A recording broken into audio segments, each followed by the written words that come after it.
Hello and welcome to the Atheist Experience. Today is September 4th, 2005. I am your host, Russell Glasser, and my co-host this week is Matt Dillahunty. Hi. We are sponsored by the Atheist Community of Austin, a non-profit organization promoting positive atheism and the separation of church and state. We have weekly meetings every Sunday at Crescent City Beignets at 1211 West 6th Street, a couple of blocks west of Lamar. That starts at 11:30 and is open to any atheist or atheist-friendly people. You don't need to be a member to come. That's every Sunday except for the third Sunday of each month when we have our lecture series at the Austin History Center on 9th and Guadalupe. Those start at 12:30. There's a lecture coming up on September 18th, and that will be Renee Hellman of American Atheists. The next lecture after that will be October 16th. Sorry to break the fourth wall for a second, but I'd like to let the floor manager know that the TV is not currently on Channel 10, so we deal with that. Other regular events include Godless Gamers every Monday, 7 o'clock at my house. See the website atheist-community.org for information on how to contact me and get directions, or email tv@atheist-community.org. Also, Atheist Happy Hour on Thursdays at 7:30 at Antonio's Tex-Mex on the southbound feeder of I-35 just south of 183. You can check the website calendar for more information on regular and special events. We have a regular internet audio show called The Nonprofits every Saturday on freethoughtradio.com. The show is hosted by Jeff D., co-hosted by Dennis LeBay, and also features Matt Dillahunty and myself. The next live show will be on September 24th because we are on hiatus for a few weeks. So sit tight, Nonprofits fans. We'll get back to it eventually. The ACA has a board meeting on the second Sunday of each month before the regular meeting. Currently, we are meeting at Schlotsky's Deli on 218 South Lamar, south of the bridge. All ACA members are welcome to come and sit in on board meetings, but only board members may vote. The next board meeting will be next week, and it happens to fall on September 11th. If you enjoy the program today and you think you would like to come and meet us, we meet regularly for dinner after the show, and beginning this week we're going to be at a new location.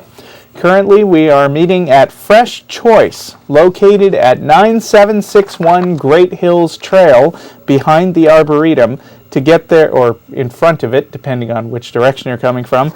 If you're coming from downtown, like we will be, go north on Research 183, just past 360, and turn left on Great Hills Trail. Fresh Choice is a huge salad bar and buffet. As with other events, atheists and atheist-friendly people are welcome to come join us. We will all be there after the show, arriving at around 6:45. There are a couple of upcoming special events that I'd like to point out. First of all, ACA member Mark Lowy will be addressing the Lone Star Mensa group on September 13th at 7 p.m. in North Village Branch Library, 2139 West Anderson Lane. His topic is, are Texas tax, math, and science scores trustworthy? He's spoken about this subject on the show before. Mensa welcomes prospective members, so we can all turn out to hear the speech, if we're all interested. George Carlin will be performing at the Paramount on Saturday, September 24th. A bunch of atheists are going to be getting together for the I don't seem to have the exact time, but it's like 9:45-ish show. They'll be meeting for dinner before the show at 7:30 at the Hickory Street Grill, which is across the street from the Paramount, and you can see the website for more information on these special events. That's all for our regular announcements. Now I have a couple of things to bring up, which are related to the tragic events in New Orleans that has been unfolding over the past week. Several people got in touch with us and basically asked whether the ACA was going to be doing anything for the victims. And the answer this week is yes. Let's see. So, all right, we looked at a variety of events and charities, and we settled on one particular one, which has the advantages of having a particular date and a specific list of stuff to bring.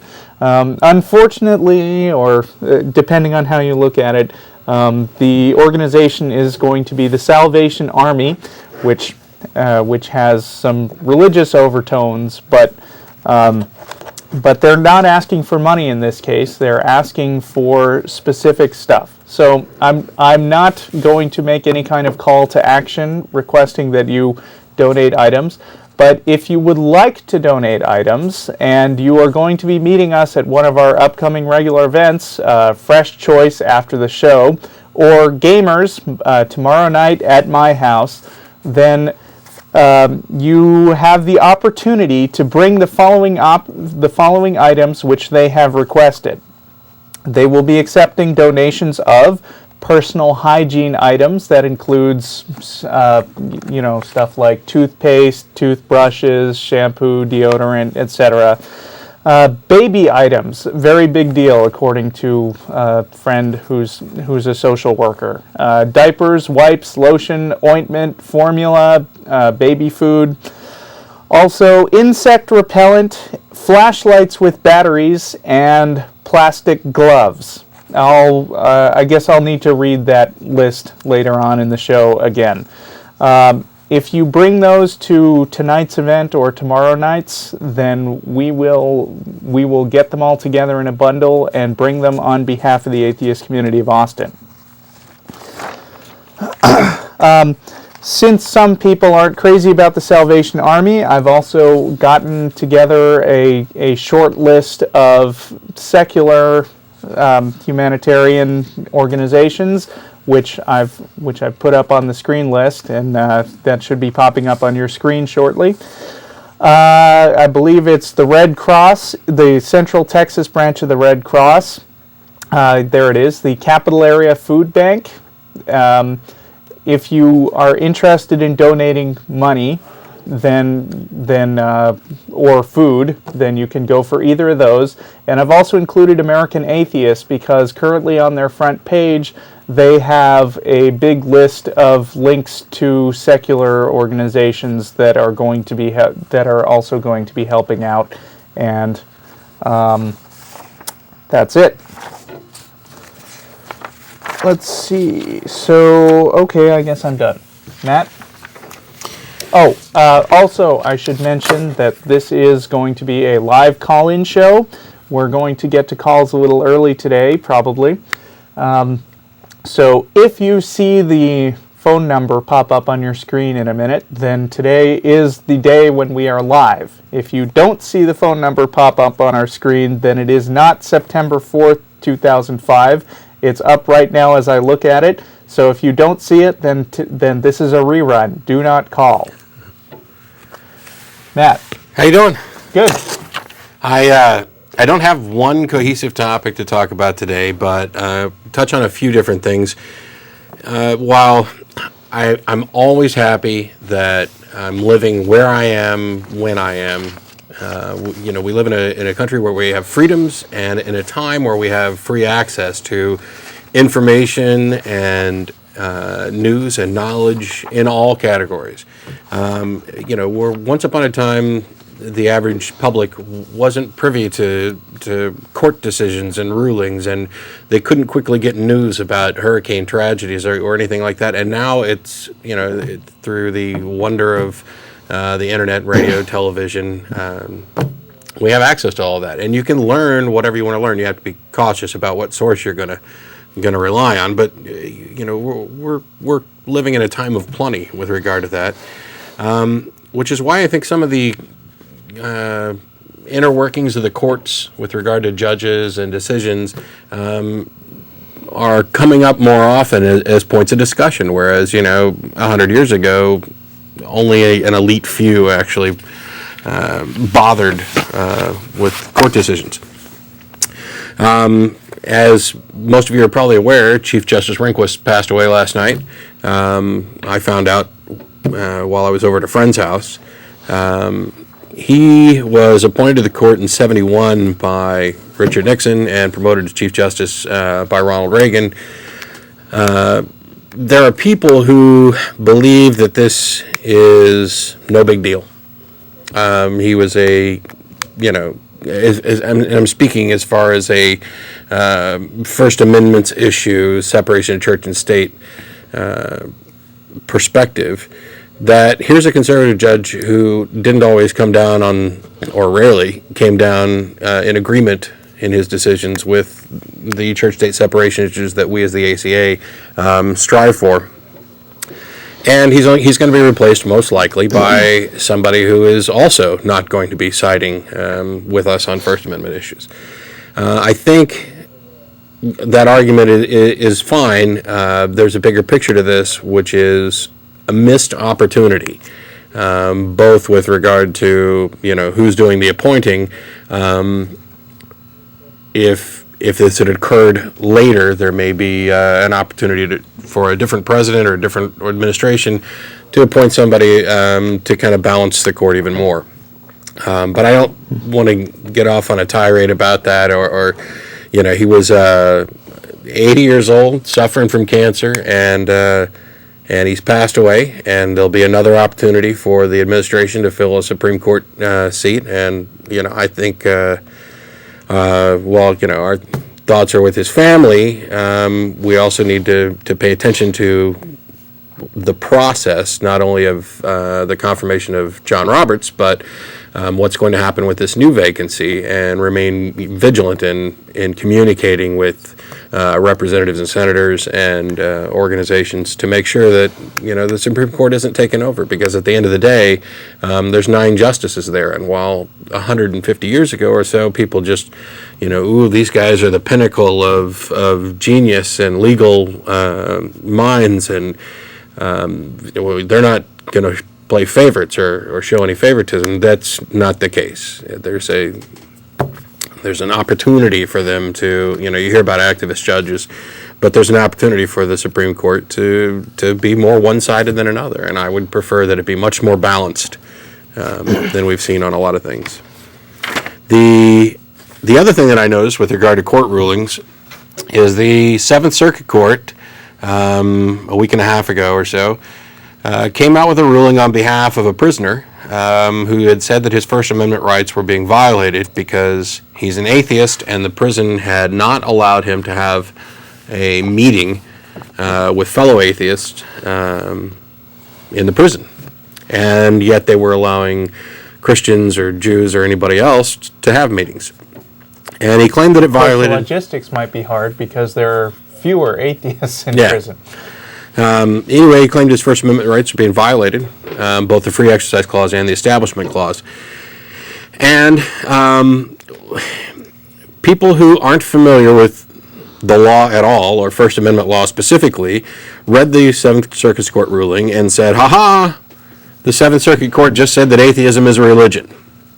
And there are people who are praising this decision and railing against it on both a fundamentalist Christian, from a fundamentalist Christian side and from the atheist side. There are Christians who are saying, this is great. We've been praying for 50 years that people would finally recognize that atheism is just another religion, and this is a great decision by the court. And there are atheists who are opposed, or Christians who are opposed to the ruling, saying that no, this cheapens the meaning of religion and gives atheists rights that they shouldn't have because it's not a religion.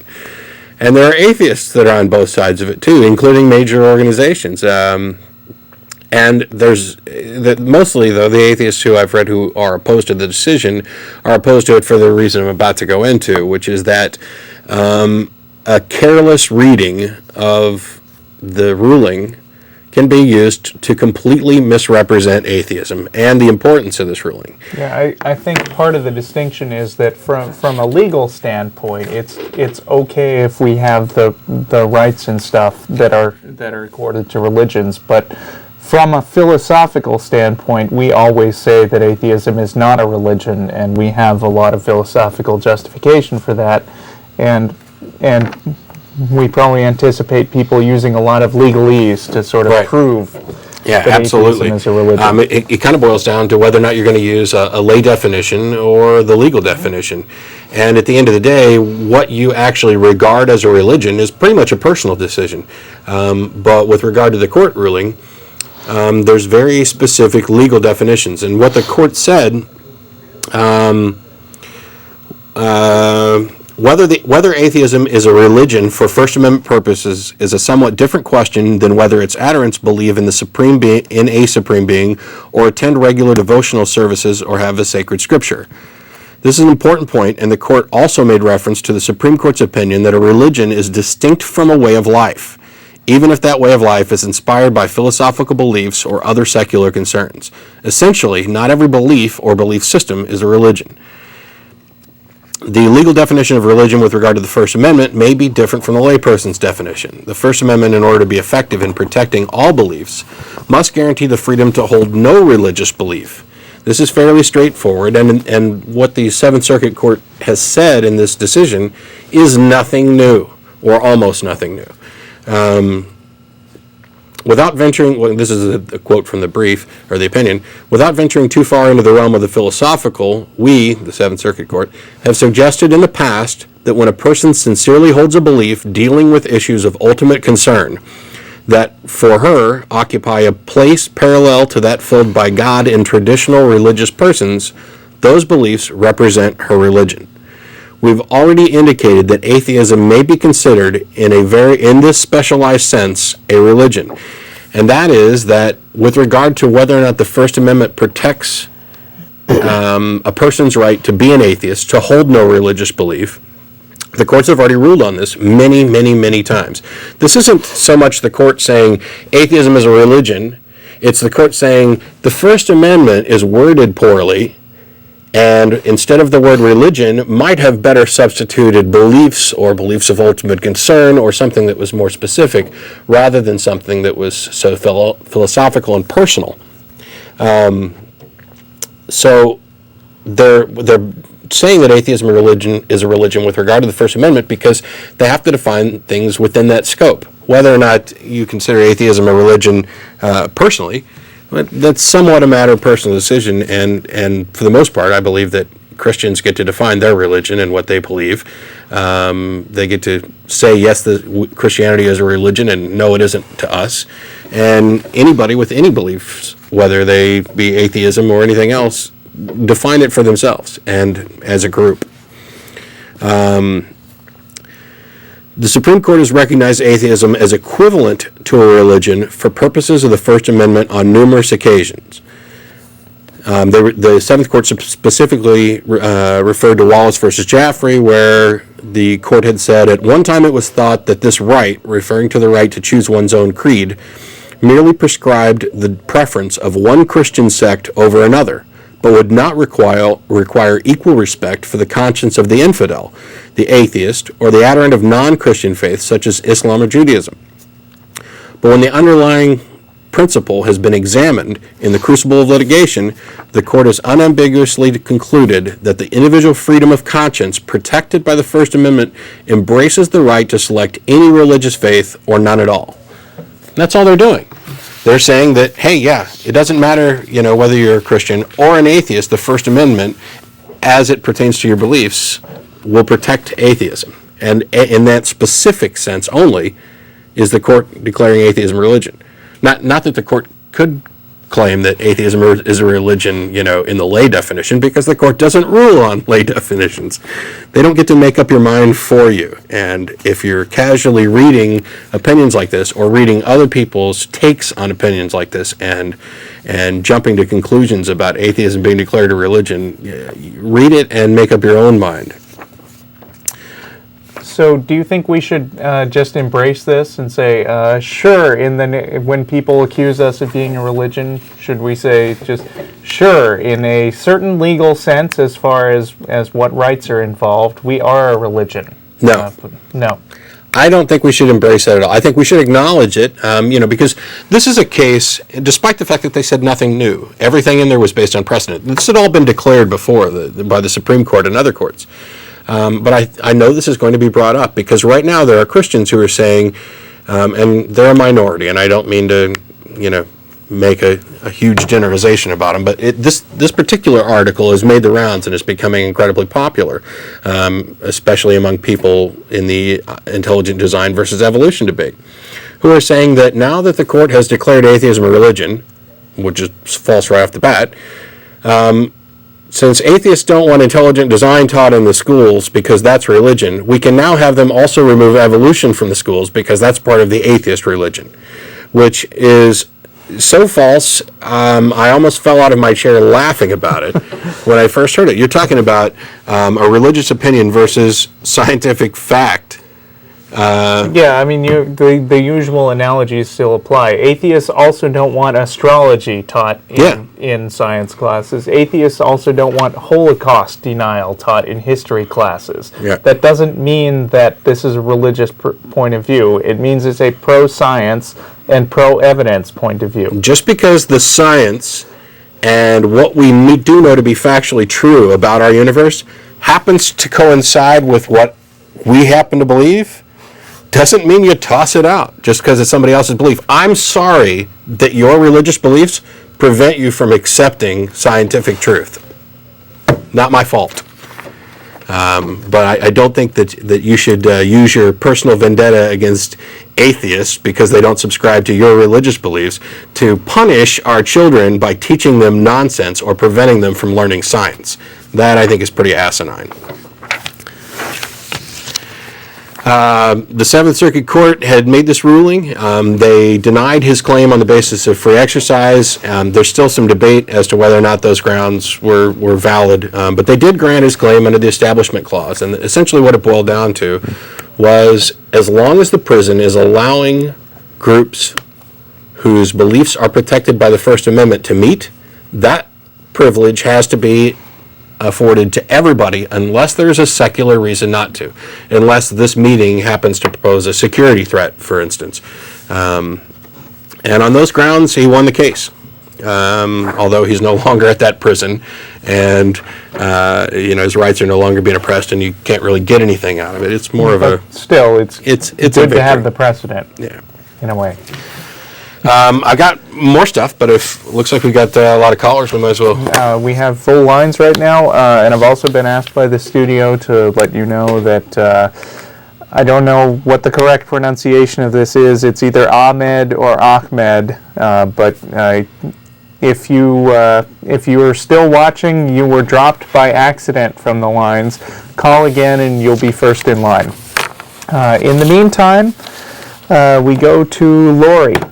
Hello, Lori? Hello. Hi, how are y'all? Fine, how are you?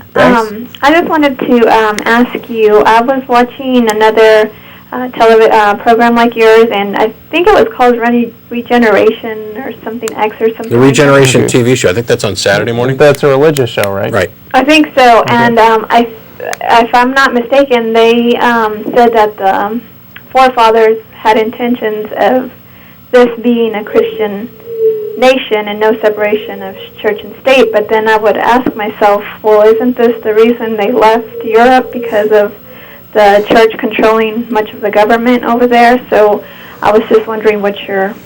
The myth of a Christian nation is just that, and it's one that is often portrayed because, first of all, the specific religious beliefs of some of the founding fathers are in question. And they specifically left the Constitution vague in some areas to allow it to grow and allow things to change over time and to not impose too much of their personal views on the issue. The question for me isn't so much what the Founding Fathers intended. Maybe the Founding Fathers did intend, I don't believe that they did, but maybe they intended this to be a Christian nation. Does that mean they were right? It doesn't matter to me. It's interesting, and it is part of our history, but it doesn't matter to me what the Founding Fathers intended. And the Founding Fathers endorsed slavery and considered blacks to be worth 3/5 of a human. They were not all-knowing wise men who got it all right. The smartest thing they did was provide a system of government and a legal basis that would allow us to change over time and expand. And I think that's the most important thing. With regard to the specifics of a Christian nation myth, many of the Founding Fathers were Christian. Some of them were also deists, and there is no mention of God, Jesus, the Bible, Christianity, or any specific reference to religion in the Constitution.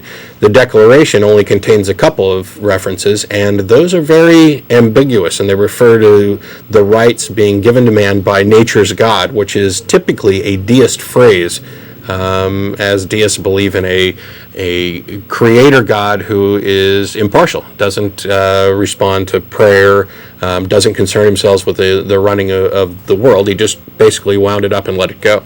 Right. And also, it's important to keep in mind that the Declaration of Independence, while a very important document in our history, is not the founding document that lays out what our country is about. The Declaration of Independence was basically a rabble-rousing political tract to sort of incite people to break off from England.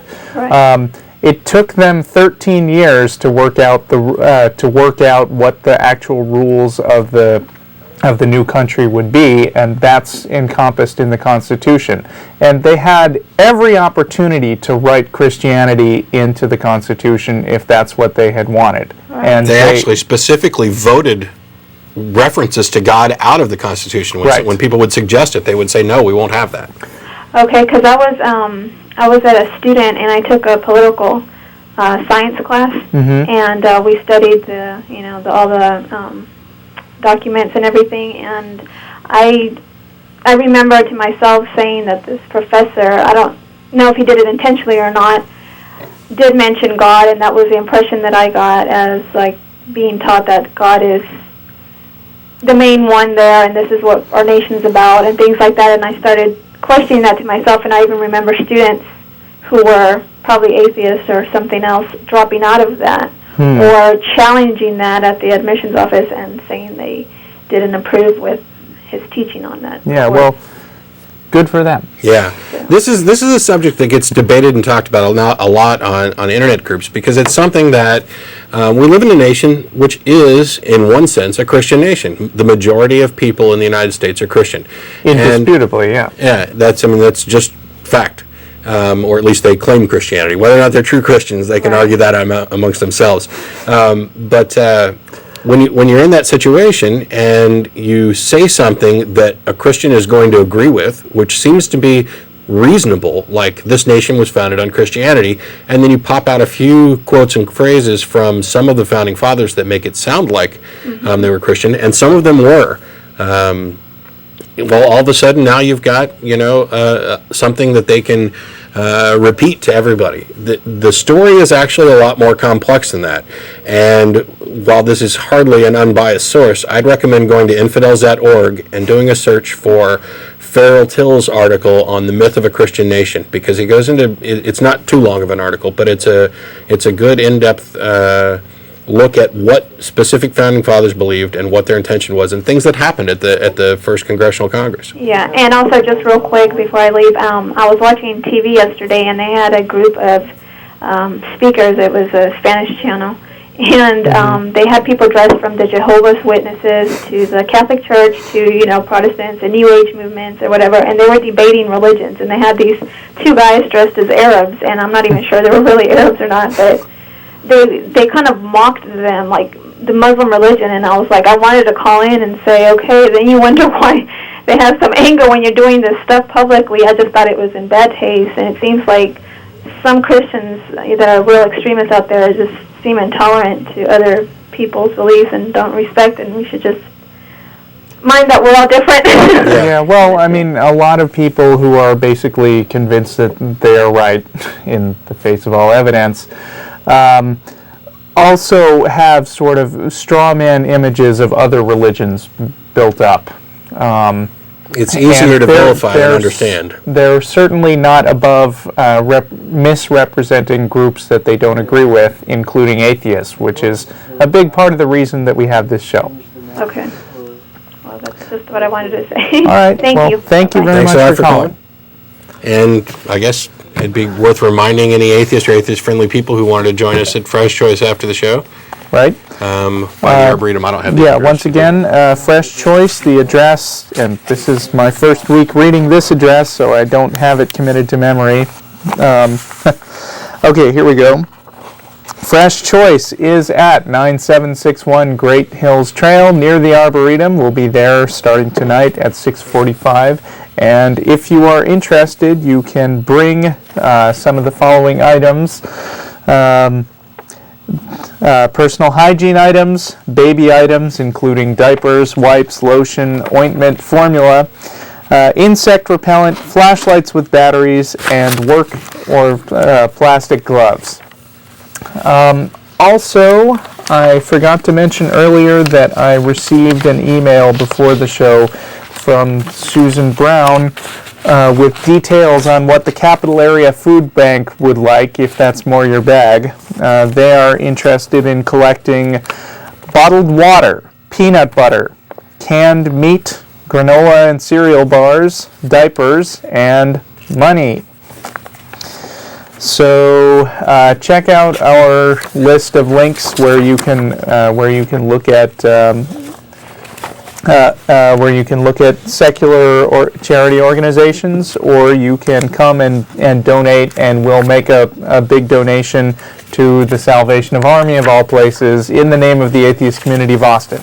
I don't have as big of an objection to. I mean, I realize some people will, and it would be nice if there were perhaps a charitable organization which was more consistent with things that we agreed with more often. But, and this is a bit of an exaggeration, but I don't care if you're a mass murderer. If right now you're collecting things and actually delivering them to the people in need, I'll applaud you and I'll help you out. Right, and I think this is good because a lot of people will be more comfortable giving stuff than money, because we know that the stuff is not going to go towards spreading religious tracts or whatever. Okay, next on the line we have Larry. Hello, Larry. Hey guys. How you doing? Hi. I'm great. I just wanted to turn you on to, I think it's a fascinating website. It's called religiostolerance.org. Yeah, I'm familiar with it. Okay, I just recently found it, and it's just a fascinating site. You can just sit for hours and days. Yeah, they're very comprehensive, excellent resource on a whole lot of church-state separation issues. Got big list of abortion pages and things of that nature. And between them and Atheist.org, which may actually be the same people, they have a lot of statistics with regard to, Tons. 78% Christian, or people claim Christianity in the United States, things like that. Yeah, I have a huge list of bookmarks and favorites. Okay.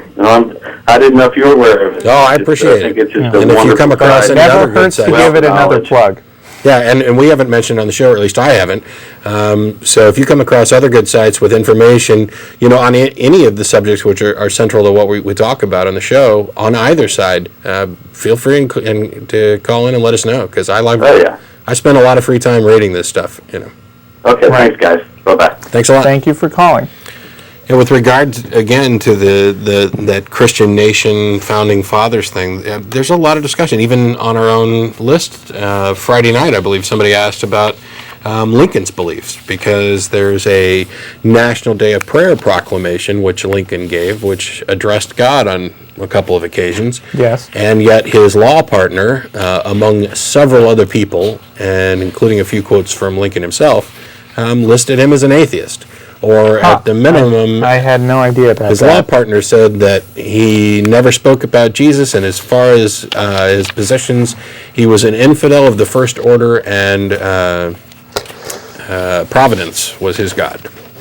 I did not know that. Yeah.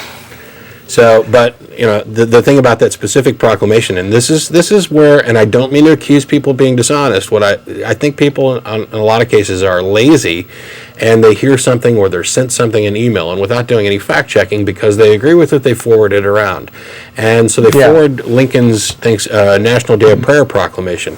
The facts of the matter surrounding that were that the Senate declared the National Day of Prayer and forced Lincoln to give an address that he did not write. And there was a bit of a sticking point in there. And if you read the first few sentences, which are often removed from the copy which is passed around, the first few sentences of that address, so whereas the Senate, by proclamation, has requested the president to deliver this address, and then it continues on with the rest of it. Sometimes they remove that to make it look like Lincoln was preaching, when he most certainly wasn't. This is a pet peeve of mine. People who forward stuff without actually doing a little bit of due diligence to figure out whether it's true or not. And it's not just atheist issues. It's a pet peeve of mine in general, because this is how sort of spam or urban legends get started, where people pass things along and they don't really know what they're talking about, and they don't take the time to verify that what the person what the email says was really what the person said, or whether the person who's talking is actually an authority to say what he's saying. And we're trusting the wrong people, and we're doing it a lot. Right. Well, it's not just that we're trusting the wrong people, it's that we have an instinctive way of automatically trusting things that confirm what we already wanted to believe, and dismissing out of hand things that we don't want to believe. Yeah.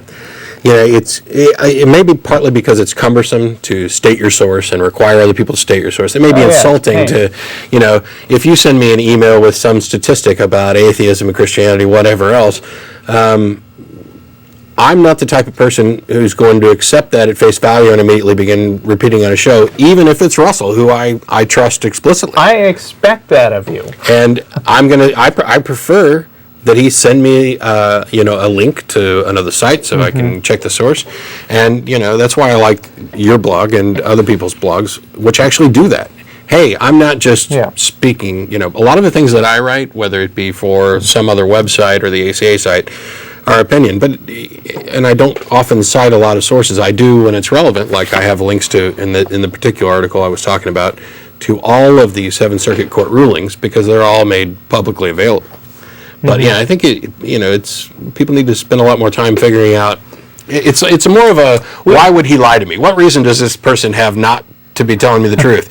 And if you ask that question first and you actually consider it critically, there may be a lot of reasons why that person is not exercising due diligence and making sure what they're telling you is the truth. And while it is a kind of a pain to look up sources, I mean, for God's sake, we have the internet, we have Google. I mean, it would have taken like days at a library years ago, and now it takes, a 10-second search on Google to try to figure out what the sources are of the email you've been getting. Yeah. So, I mean, isn't it worth it to have a little intellectual integrity? Okay. We're going next to Steve. Hello, Steve. Steve, are you there? On the line. You would be live on the air if you were on. I think there's a... This isn't Steve. Oh, okay. Nelda? Sorry, we can hear it. Nelda. Melda? Yes. Hi, how you doing? Okay, Hi. sorry about that. It's all the control room. You snuck in, so... I did. Hey, guys, I have a question about... at what point, if you would mind, I know it's a personal question, but did you decide that God wasn't a reality? And also, I think a lot of people that do believe in God, that's where they gain their value system, somewhere along the line. And where, if you could explain to me, please, where you attained your value system. Sure. Okay, first of all, I, unlike many other atheists, was raised as an atheist. I am, in fact, a fourth-generation atheist, going directly back to my great-grandfather on my father's side, and I have a 3-year-old son who probably will be a fifth-generation atheist. So for me, it was never a question of, I wonder if there's no God. It was occasionally a question of, I wonder if there might be. As far as the value system goes, I deal with that right now because, as I said, I have a 3-year-old. So a large part of dealing with being a father is struggling with ways to communicate to a kid that he should behave in the right ways. And what I tell him is that when I ask him to do something, I usually have a good reason for it, which is related to either his safety or his or our desire to be kind to others and not hurt people, basically. There's something which biblical people rely on, which I actually agree with, which is do unto others as you would have them do unto you. Of course, that thought wasn't original to Jesus. It had actually been expressed in many different forms for thousands of years before Jesus came along. Basically, once you've grasped this principle, which also goes by the name of empathy, which is there are other people out there, and we can tell by analogy that the things that make us unhappy and uncomfortable also make them unhappy and uncomfortable, and it's good when people are happy. From that, you can sort of derive a whole sort of concept of the way you should act and the way you should deal with other people. And in my personal opinion, that's all that morality is the system by which you deal with other people. Because if you were the only person in the universe and there was nobody else, the concept of morality would be pretty much meaningless. Great. Well, I appreciate you explaining that to me, because I happen to believe in God, and I've studied or like to enjoy other cultures and other religions. And currently I've read some Kabbalah. And I find that I guess the danger I see in some atheists is that they turn their back on all these rich cultures and religions, and that's so, interwoven into the history of humanity. I don't see how you can I applaud you because I see you put a face on people, excuse me, I'm losing my voice, that atheists aren't these hardcore, mean, hateful people. Well, we're not. We're just folks, as Jeff likes to say, one of the other co-hosts. Yeah, and I'm glad that you're like that, but it's just a hard concept for me. Let me interrupt for just a second, and I do have a question for you. My story is a little bit different from Russell's, and I'm just going to breeze through it. I was raised in a Christian home, primarily Southern Baptist, and I was a Christian for 25 years until just a couple of years ago. And it was my abandoning religious belief and adopting the mantle of atheism was the result of a lot of study with regard to the validity of Christianity, the validity of the Bible, and philosophical discussions on not only the concept of God and how other religions view it, but specifically with regard to morality. Because one of the arguments that I had heard, being, my uncle was a medical missionary for many years. He's a doctor now, but when I had doubts about my faith at different times, he was one of the people that I had talked to, and one of the questions that he asked me was, since morals come from God, what is the source of morality for someone who doesn't believe in God? And he, as soon as he asked the question, figured that the answer was obvious, that there couldn't possibly be one, and therefore atheism is not a valid position. And at one point in my life, since, he's smarter than me and has looked into the issue more, I just kind of went with that because, it felt good to keep on believing in God regardless. Later, when I actually studied it, I discovered that there's a lot of different philosophical positions to justify morals and ethics. One of the ones that was important in changing my mind, there's a guy he runs a website called BibleTrash.com. He's a great writer, Ken Harding, from the St. Louis Skeptic Society, I believe it is. He ascribes to a philosophical position of life ownership, and that is that the individual owns their life, and nobody can do things that affect their life, and until the person does something which impacts other people and violates their ownership of their right as well. And it's a little more, it's complex, more complex than that, and I don't want to get into it in detail. But the thing is, when you actually go out and look, there are rational, logical arguments that support morality. I mean, and even if and this is, I think, is probably a bad reason for me personally, even if your only reason not to commit murder was that you would end up spending the rest of your life in jail if you were caught, if that was the only reason, that's still a secular justification for not doing it. Now, I personally think there are other reasons, and like Russell alluded to with empathy and the golden rule, which is also called the ethics of reciprocity. I think there's a lot of things like that. But you mentioned that atheists seem to give up or turn their backs on a lot of the things that religion has to offer. And I would wonder, because a lot of times we talk about the good things that religions do, specifically with charities and other things. And the question I always ask with regard to charities, and I'll kind of change it for you, is what good things are offered and gained by religion that actually require religion, that cannot be attained through other means? I think from a community aspect, they're an avenue.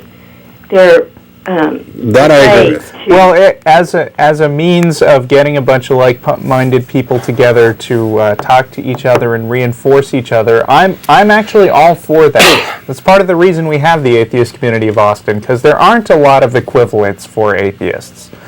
But I guess I would like to mention that I've watched your program a few times just through surfing. Okay. And it's pretty interesting to see other points of view.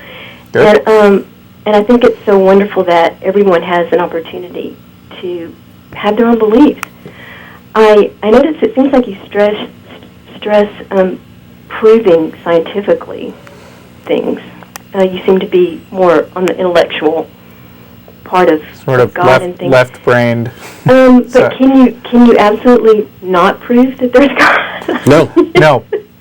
So, it's kind of like a standoff in a way. Well, it's not kind of like exactly. a standoff. The position is that in order to believe in something, there should be compelling evidence and argument to justify that belief. And the exceptional claims require exceptional evidence. To say that you have a pet dog, I can buy that just by you saying it, because I know that there are dogs, I know people keep them as pets, and I know that that's common. So I can believe you. I may still be wrong, but I can believe you without any other evidence. If you say that you've got an invisible fire-breathing dragon as a pet, now that claim is exceptional, and I would require more evidence. And until that evidence is there, our position, and my position specifically, is that belief is unwarranted, and that the same is true for God or Bigfoot or aliens or leprechauns or whatever. The default claim the default position for most outlandish claims that people would make, like the things Matt just listed, is I can't prove they don't exist, but I don't really have a good reason to believe that they exist. And a lot of people are brought up just assuming that God exists, but when you turn sort of a critical eye toward it, you think, well, how reasonable is it really to believe that there's a guy, an infinitely powerful guy who creates entire universes with a snap of his fingers and cares personally about the prayers offered by 6 billion people, and also is really bothered by some of the things you do with your sex life? Well, I think of course it's all due to interpretation, but prayer is actually for the individual more than it is for God. Okay, God well, I completely needs. buy that, of course, because being in a position where we don't believe in God at all, of course we believe that prayer is for the individual. But I do understand what you're saying. I mean, I'm in a rough position at times, having spent 25 years as a Christian. I hear things and I understand where they're coming from, and I really wish that I could explain it, but or explain better why I don't agree with some things or why my position has changed. But it really comes down to a personal thing, and I don't have anything against individual Christians for the most part. I mean, most of my family is still Christian. I love them all dearly. What we focus on, of course, is activist Christians, fundamentalist Christians who are not content to simply have their own beliefs and have their own opinions. They want to try and legislate those beliefs and opinions on other people. If they stop doing that tomorrow, I'll probably never say another bad word about them. Right, and I think I applaud you for that. Right on. I think that's good. Everyone should have that that frame of mind around it. So I guess that's all I had. Okay. Have a good weekend. Oh, You thank too. you Thanks very a lot for much. calling. You've been a very nice caller, and we're glad you called in. This is a live call-in show, and while we have, we until a second ago we had full lines. If the number on the bottom of your screen, if there is a number on the bottom of your screen right now, then that's the number to call in. If there's not, then it's because today is not September 4th, 2005, and you are watching a rerun. And it could be, thanks to the wonders of technology, since we're archiving these things, that somebody could actually be watching this hundreds or thousands of years in the future. I hope things are better for you. I hope we didn't screw it up too bad. That's heavy, man. Okay. Let me touch on this real quick because it's a short story. We had talked a lot about the Air Force Academy. Had been having problems with evangelical Christian leaders at the Air Force Academy who were using their positions to promote their faith. Right. And that there was not only favoritism but oppression of Jews and atheists and Islamic people, anybody essentially who wasn't a Christian. The Air Force has issued new religion guidelines to its commanders on August 29th, I believe, that caution against promoting any particular faith or even the idea of religion over non-religion in official communications or functions like meetings, sports events, and ceremonies. Evidently, the coach of the Air Force Academy football team was extremely bad about proselytizing and opening every practice and every game with a prayer, and causing a lot of problems with people who weren't religious or didn't share his particular beliefs. The Air Force developed the guidelines after complaints from cadets at the Air Force Academy that evangelical Christian leaders were using their position to promote their faith. The guidelines apply not just to the Academy, but also to the entire Air Force. Rabbi Arnold Resnicoff, a Navy veteran who was hired as a special assistant to the Secretary of the Chief of Staff for the Air Force, said, "We support free exercise of religion, but we do not push religion. I think many of the people I spoke to maybe should have known this already, but they were operating based on misperceptions." Some Air Force members he had spoken to had mistakenly assumed that because the military encouraged spiritual strength as a pillar of leadership, that they were given license to promote strong belief in Christianity alongside it. There are people complaining about this because, well, I don't think you could find an issue where people aren't going to complain. This just increases the level of confusion. The Christian Coalition of America commends the United States Naval Academy at Annapolis. Oh, that's good to know. Well, they didn't commend them for their new regulations. What they commended them for, announcing that it will continue the practice of the regular saying of grace before its midshipman's lunch. That's what they were commending. And specifically, they're commending them for that despite a politically correct decision by the U.S. Air Force Academy to discourage public prayer at a time of devastating natural disaster in America and during the midst of a war on terror. The U.S. Air Force Academy's decision to discourage prayer. What a horrible excuse! I mean, we've been in the midst of this war since 2003, and there's no clear sign that it's going to end anytime soon, and it is entirely possible that we'll go to another war after this.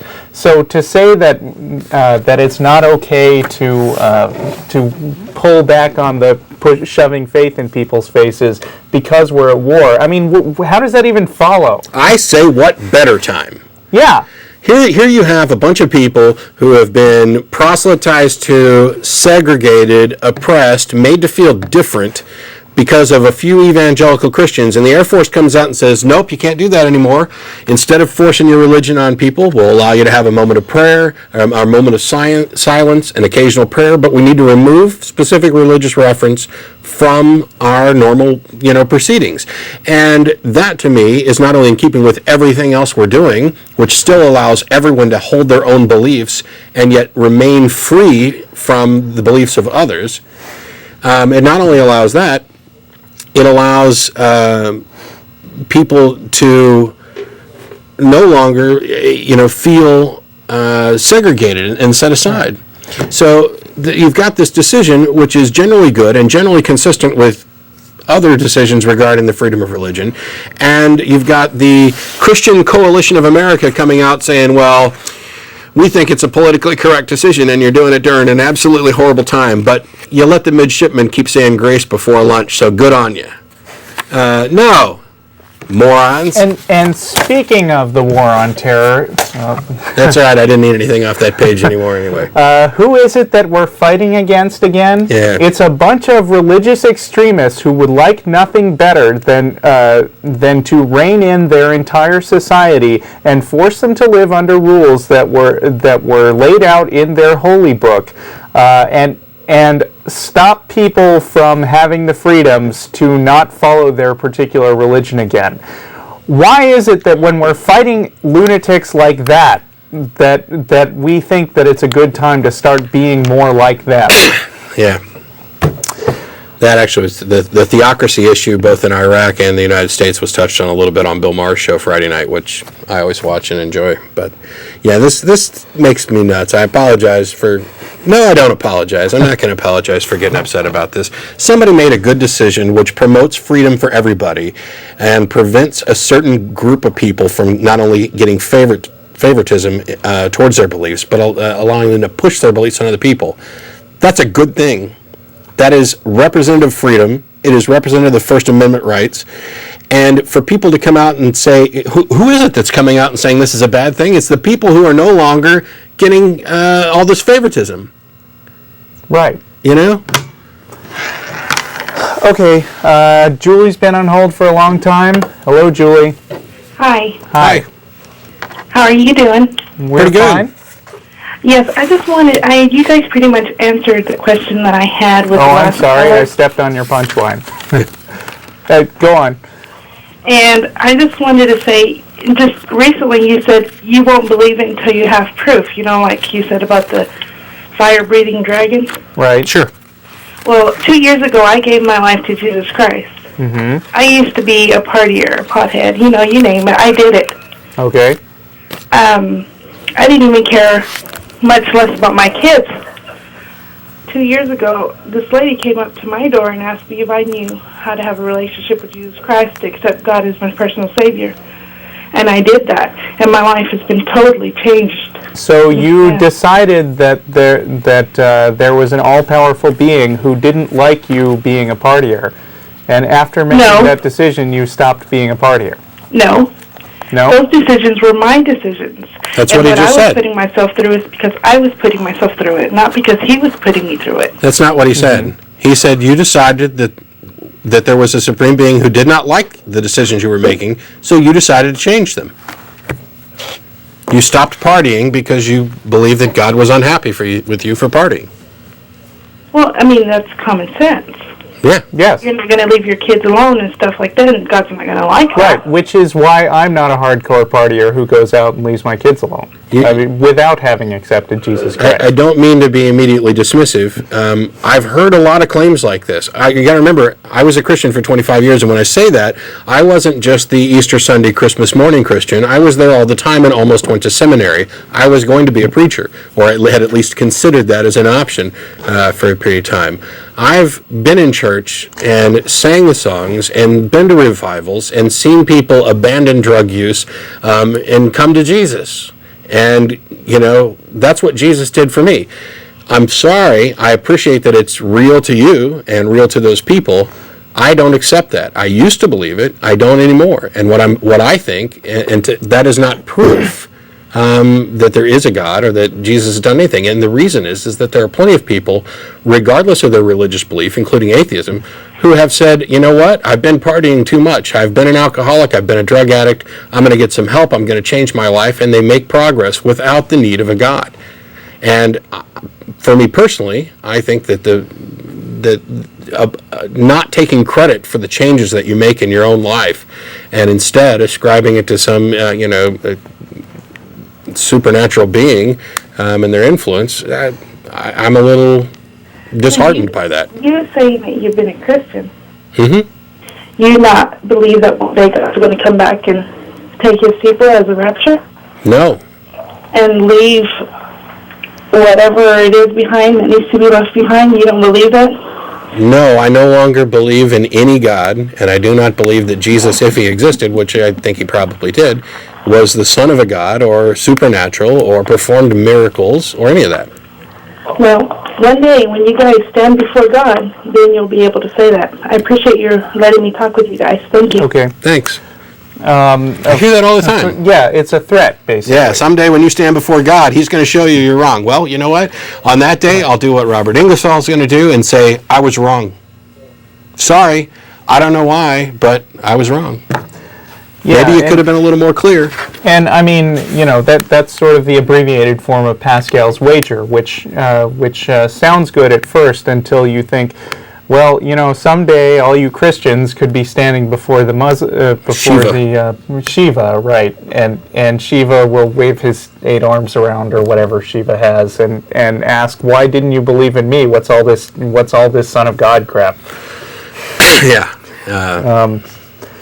I mean, yeah, it may be comforting for you right now. I wish all that was true. I wish there were, You mean Shiva? Any of it. Because right now, as it stands, we're in the position where, guess what? When you die, you're not going to find out what the truth is. You're going to be dead. That's it. Yeah, you never get to say, I told you so. And you can't come back a big downside to You atheism. can't come back as a ghost and tell people, because, well, I don't believe in that either. Right. So, yeah, it's an unfortunate position. But you know what? I'm going to live my life. I'm going to live it in a way that I see as right. I'm going to do right by my fellow man. I'm going to try and explain to people why I believe things that are different from what you may believe. Argue as reasonably and logically as possible. And at the end of my life, I'm going to look back on it, hopefully, if I have the opportunity, and appreciate it. And if I die and that's the end, then I will have enjoyed a life. And if I die and something happens after that, then I'll deal with it then. And at least I'll be able to say I was intellectually honest about what I believe, and I was consistent about the standards of evidence that I required to determine a belief. And I didn't play favorites just because mommy and daddy or the guy up in the pulpit happened to say this is true and I should believe them. Well said. Going next to Jordan. Hello, Jordan. Hi, guys. Hi. My question was this. A lot of times on the show, I hear you guys say, and the callers that call in, they say, like, science proves one thing or another. But the way I was taught that science works is, it's just a series of tests and retest, and that it doesn't really prove anything. So I don't know if it was a question or more of a comment, but I just wondered what you guys thought about that. You are absolutely right. Definitely. So there is no such thing as proof as far as science is concerned, at least not in the sense that there are mathematical proofs. It's kind of a philosophical, intellectual honesty that you can never absolutely know anything. Right. However, there are degrees of certainty in science. For instance, while there are a lot of things on the boundaries of what we know and don't know, one thing is pretty darn certain, which is that we're never again going to believe that the sun goes around the earth. Yeah. At this point, we've collected enough data and evidence to make it so that, obviously, something could happen tomorrow. Some new evidence could come along that completely throws a monkey wrench in our whole understanding of the universe. My favorite example is you wake up one day and find out you've been living in the Matrix. Everything you thought was true about science and physics was actually just stuff happening inside of vast simulation, and all this stuff is just going on inside your head, and the real universe is completely different. But barring completely weird discoveries like that, everything we've seen, every piece of evidence that we've collected so far, makes it as certain as we know anything that the Earth goes around the sun. So you're right, there is no proof in the sense of this is definitely true and always will be, but there are more and less certain things as far as science is concerned. One of the other co-hosts on the show, Don Baker, I believe it was him, sent out a link to an article recently that touched on science. Specifically, the president has endorsed intelligent design in the limited sense that he said both sides of the issue should be taught. The student should be, knowledgeable about, both sides of the issue. And this particular person wrote an article saying, should we also teach them astrology or kinesiology or, any number of other things which are disregarded. Or the flying spaghetti monster. That's my favorite. The thing is that he brought up is, what about Newtonian physics? It's wrong. Newtonian mechanics is fundamentally wrong. It breaks down at some point. But we still teach it, and we still use it. You could sit there and spend hours pointing out real, valid holes and errors within Newtonian mechanics. And you would be 100% right, but that does not mean that the portions of, and even some of the things that we teach are wrong. But you have to learn that and understand it in order to know why it's wrong and move on to more correct things down the line. And science is a progression of building knowledge. With regard to the intelligent design evolution debate, intelligent design doesn't promote anything. They don't provide evidence that says, look, here's this, therefore, intelligent design. All they do is try and poke holes in evolutionary theory. And you can do that with any scientific theory, including gravity. Yeah. So. All right, I think you guys answered my question. Okay. Thanks a lot for calling. Thanks for calling. Bye. We're moving right along to Rachel. Hello, Rachel. Hi, how are you doing? I'm fine. Good, how are you? I just like to say that I'm so happy that somebody is actually speaking this because I grew up as a Jehovah's Witness, and I'm not a Jehovah's Witness now, but having grown up as a Jehovah's Witness, going to public school was a horror because I would have Catholics, Christians, you name it, stone us, hit us, just whatever it is that they would do to hurt us just because we didn't believe in what they believed. I totally agree with what you're saying as far as prayer is concerned in institutions such as schools.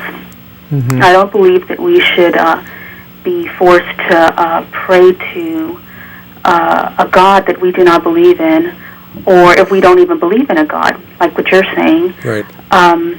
Everyone has their own beliefs. Everyone has their own way of thinking. You can prove and disprove anything, whether it be God or atheism or whatever. It all depends on where you're at and, at your point in time in life and your experiences and which leads you to what you believe in right now. So having said that, I just want to say that I disagree with what the young lady was saying, because as soon as people, especially Christians, I find, see that you don't agree with what they're saying, automatically you are going to hell. Oh, yeah. So, it's not a good week for me unless I've been told I'm going to hell at least 4 or 5 times. Well, yeah, and I've been told that very, very many times as well. But as far as the Jehovah's Witness thing goes, we tell people very often that the point of separation of church and state is not to protect atheists. The point of separation of church and state, and the reason it was instituted in the first place, is to protect religions from each other. Yes.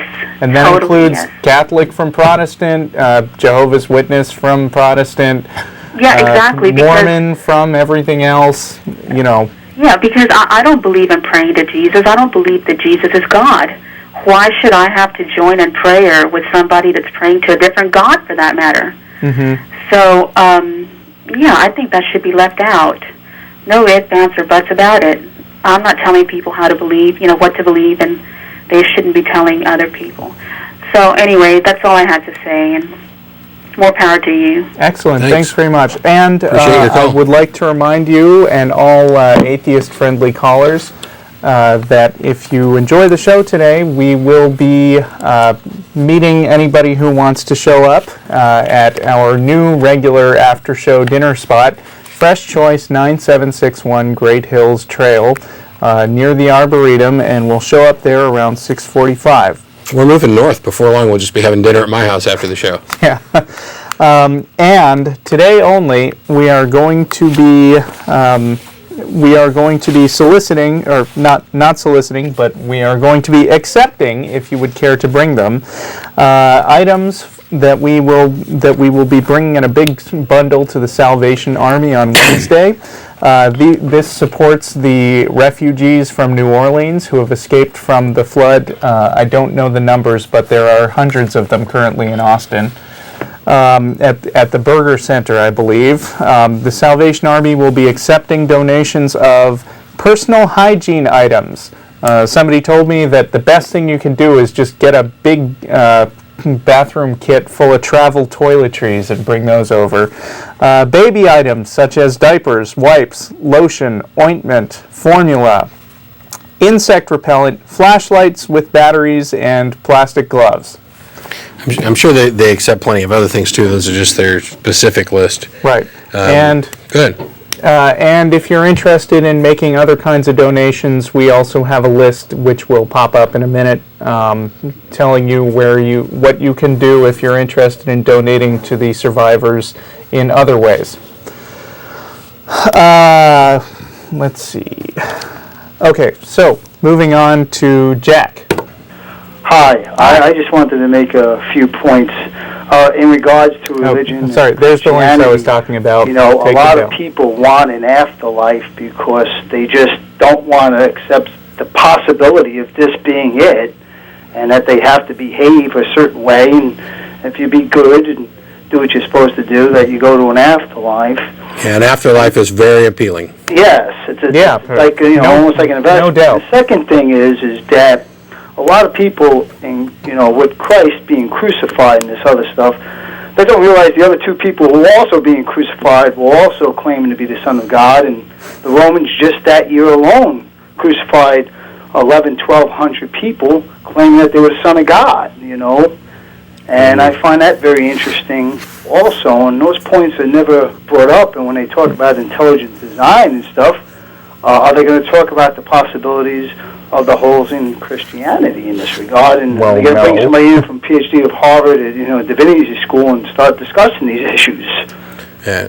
And I just thought that's an interesting point about the other people who got crucified, because I think a part of the reason why people say that the death of Jesus is such a big deal is because his pain was so great that he bore the sins of all humans who ever lived on his shoulders in that moment. So was it worse than all those other people who also were getting crucified at the same time? That's something that never occurred to me before. Well, the specific descriptions of the torture that accompanied his crucifixion seem to be greater than some of the others, but that doesn't necessarily matter. In the movie version, in the movie, from the book a little that bit. was torture like nobody's ever seen. Capital punishment of Roman history. If you just study Roman history, all you got to do is go to graduate school. That was the typical possibility of being put to death, was being whipped and being pinned to a cross. Right. Yeah, and I appreciate the information, and I don't mean to challenge it, but I am going to look into this more, because 1,100 false messiahs crucified, for claiming to be the Son of God in a year or in a short time span. That to me seems excessive, considering that the Romans couldn't really give a damn. It was the Jewish leaders who had pushed this, and were they really, out killing? This is something that needs to be looked into a lot more, and would be a good show topic. It was told to me by somebody who was a PhD at Harvard and who also was on the History Channel. Not that the History Channel is the circle of knowledge, that's for sure, and that can always be questioned. No, I'm just saying I'd like to look into it.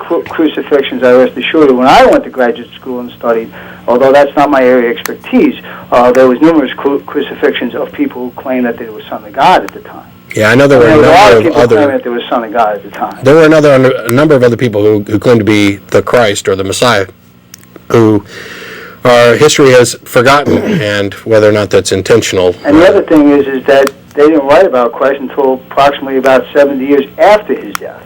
And then the rewritten of the Bible is never talked about. You know, Well, there's many different versions of it. I think the first couple of books were earlier than 70 years. I think it was the last book, John, that was written 70 years after. I know it's Paul. No. I don't know. No? Okay. Paul's books have been dated to to approximately, some people can put it into 50 to 60 AD range, but the earliest of the Gospels is either Mark or Luke, and I always get one of them confused, but that one's dated normally to 70 AD. 70 AD. Yeah. So 70 years after Christ. So then that. Well, 40. 40-ish, depending. Of his life expectancy. I see what you're saying. I don't know. The canonization of Scripture and the dating of Scripture is a topic that I've been actually saving for a little while, and I'll probably do that because one of my pet things. Every one of the hosts and co-hosts on the show have areas that they like more than others. Russell is a huge creationist, intelligent design geek. Yeah, loves it. And my thing, especially after spending 25 years as a Christian, is the foundations of Christianity and the Bible and the validity of those things, including the canonization, which is an interesting process when you've got the governor of Rome putting together his favorite bishops and saying, you guys need to decide which books are official, wink, wink. Yeah. All right, thanks for the time, people. Thanks a lot, Jack. Thank you for your call. We're going to go on now to Beth. Hi. Hi. How you doing? I'm doing great. I love your show. I'm not an atheist, but I love your show. Thank you. I've got a lot of the history of I was, tried to make myself into fundamentalist Christian and puked and couldn't do it. And then I'm more spiritual than I am religious, and I like different viewpoints, but the morality thing really disturbs me.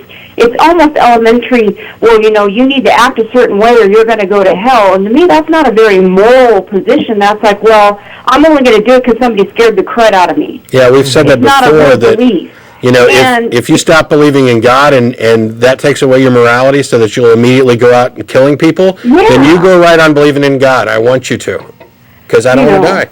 And the whole thing that I found disturbing was that lady, well, Jesus, and now I don't party and this and that. And I thought, wow, how disempowering. I have to have an outer God or something make me better. I don't like that whole thing of this codependent, I have to have this outward source. I'm broken and I need to be fixed. I have to go somewhere to get fixed.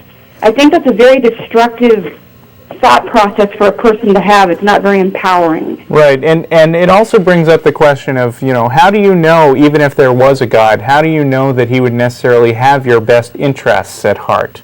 Exactly. I mean, like, for instance, the Old Testament has a story where God told Abraham to sacrifice his son, take him out in a field and kill him.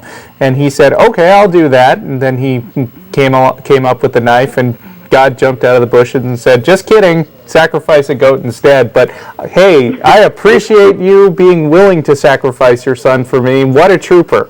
I don't find that moral. No. Yeah. And with regard to that specific caller,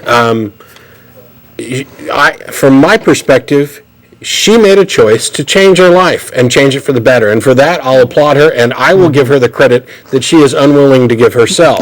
Exactly. If she feels that she needs to apply the source of that change to something beyond her, then that's fine. It's her right. It's a little disheartening. She made a good change in her life. Good for her. And I'll give her the credit that she doesn't want to take. Yeah, thank you. I feel the same way. Thank you, guys. Okay. Thanks for calling. Thank you for calling. Yet again, reminding people who are atheists or atheist-friendly, you can meet us after the show at Fresh Choice, 6:45. You may, if you choose, bring the donations that I was mentioning before. You can also attend Godless Gamers tomorrow night at my house. You can email the show address, tv@atheist-community.org, if you need information and directions on how to get there. And you will also have an opportunity to give donations there, and we will be bringing those to the Salvation Army on Wednesday. Okay, we're down to 10 minutes. We're going to be able to take a few more callers, starting with Mike. Hello. Hello. I'm going to make an observation. I got a question. It seems like from at least the atheists I've met and people, panelists on the show, that you tend to be very intelligent, you know, and well-read and erudite. And don't you kind of feel that religion tends to prey on people's, not only people's fear, but their ignorance as well? Their ignorance, yes. Yeah. But their stupidity, no. There are plenty of intelligent people who are religious and hold very irrational beliefs. Absolutely. But they tend to be higher up in the order, if you know what I mean. Yeah, I don't. There've been, there's studies and everything else trying to tie religious belief to IQ or whatever. I don't necessarily buy into that. A different kind of ignorance I'm talking about that Yes. they do. No, that was specifically referring to intelligence, and ignorance to me is an absence of knowledge, and that can be because you're either stupid or lazy. That's what I'm talking about. I'm not talking about your to put it all on the person. I'm not talking about your incapacity, Right? But you're willing to just sit there in front of a TV and watch, wrestling and. Hey, I used to watch wrestling. Well, but I mean, You just used watch to be a wrestling Christian. and. There you go. That's it. That's it. No, but I mean, there are a lot of factors that go into somebody's decision to settle on a certain overarching life philosophy, and you can't dismiss the fact that people overwhelmingly tend to be what their parents were. And that's not necessarily that they're stupid, it's just that your mind is shaped in your early years, and the things that go into your brain sort of solidify but much more solid than the things that you learn later in life. And I also am sure that people very smart people will believe in all manner of crazy things. I mean, I got a website on Amway. And, that goes into that issue somewhat more. But, I wouldn't say it's because they're dumb. Well, I'm not trying to come off sounding very haughty myself. I am simultaneously intelligent and ignorant. And many times in my life, sometimes I'm smarter than others. I couldn't manage 10 cents in my almost 50 years. I've been able to save 10 cents. I'm an idiot when it comes to that. But other things are very intelligent. That I can understand. Just thoughtful analysis of stuff that's presented to you, like, hey, they didn't teach you anything when you're a kid. Because you're already dumb then. You're going, oh yeah, God up in the sky. But at some point, these people just gotta let go. I mean, I think some people, more people than are willing to admit it, have generally let go, but keep the ties there because it's a comfort area. It means, hey, I'm not necessarily different from you. I still believe in Jesus, yet, I mean, the guy next door to me, for example, who's not real, I'm just making him up, claims to be a Christian, yet he doesn't vote along the lines of most other standard Christians. He doesn't go to church. He doesn't participate in any activities. He just has his own personal belief, and maybe he really has that belief, or maybe he's just claiming it. It's pretty much irrelevant. So you have an imaginary friend living next door? I have an imaginary friend living next door, and sometimes he comes over for tea. Okay, thanks a lot, guys. Thanks for calling. Okay, thanks. Moving on to Peter. Hello. Yes, hi, how you doing? Hi, Peter. Fine. How are you doing, Yes. Peter? All right, yes. I'm enjoying your show. I just want to appreciate you. I am a new atheist, and I'm just... Yay. How new? New to Austin. Just a few weeks I was introduced by a friend. Okay. And I have a question. I don't know if I'm on the right track or not, but I've gotten to the point where I don't believe in anything. And when you say you don't believe in anything, are you referring to do you believe that you exist? Yeah, I guess I do, but I'm getting to the point. That's a good starting point. That's a good starting point. When you say, you'll have to be a bit more specific, because there is a philosophical nihilist or nihilist. Nihilism is literally belief in nothing. Well, I didn't know if I was ignorant or what, but the fact that I feel like I don't believe in anything, I don't believe. It's actually kind of common, I think, that people who have been Christians all their lives although we don't know what direction he was coming. No, we don't. But you want to fill us in? What did you used to believe? I'm sorry? What were your beliefs prior to becoming an atheist? Well, I was raised Catholic. Okay. Good guess. You played the odds. Yes. So, a lot of people who stop being Christian are sort of discomfited by the lack of absolute answers. They want to. I mean, they're still of a mindset that there's this absolute truth stuff with a capital T that's out there, and somebody is going to come along and tell it to you, and this truth thing is absolutely right and unquestionable.